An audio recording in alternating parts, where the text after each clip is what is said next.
Hey all, Eli Frankovich here. I'm in Galets, which is in eastern Romania, and it's a port city, Romania's primary port. It's spelled Galati, but pronounced Galets, more or less. I'm probably messing it up to some extent.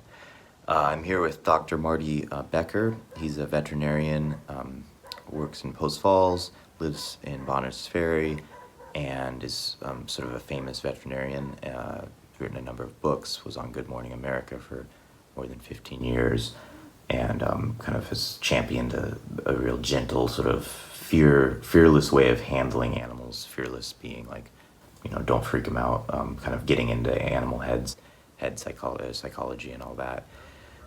Anyway, so he's here kind of raising money for a bunch of different folks, but in particular for this shelter that's run by this 24-year-old woman named Alex and her family. And they have right now 300 dogs and, I don't know, 20 cats or so. About 60 of those dogs are from Ukraine. I was the first one that was going to the border with crates with food. Yes. This is the biggest town close to the Ukraine, Yeah. Moldova border, Yeah. right, where you're seeing most of these pets come across. And there was you talk about ebbs and flows. You might see 200 dogs come across a day, and you might see two. And Alex, her whole thing is she takes these animals in and makes sure they're up on all their shots, rabies, whatnot. And helps them get pet passports, which allow them to travel in the EU and elsewhere while their owners kind of get settled and figure things out. Before kind of committed to this story with Dr. Becker, I asked him, like, well, there's so much human suffering. Why does this matter? Why animals? And his point, which I think is a great one, is that when you help a pet, you're helping a whole, a family or a person.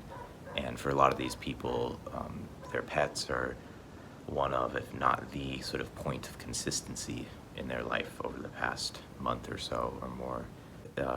These refugees are coming over on ferries and met a family, a mom and two daughters, and they were traveling with their dog, their cat, and their hamster, and were reunited with her husband, the father, who had been living in Poland. And that was just a pretty amazing thing to see, and felt really lucky to be able to witness that. The dog was so happy to see the husband. So in that way, he also talks a lot about all the emotional and physical benefits of pets, reducing stress level and whatnot. There's a lot of really interesting science behind that. So that's what I'll be writing about for Sunday's story.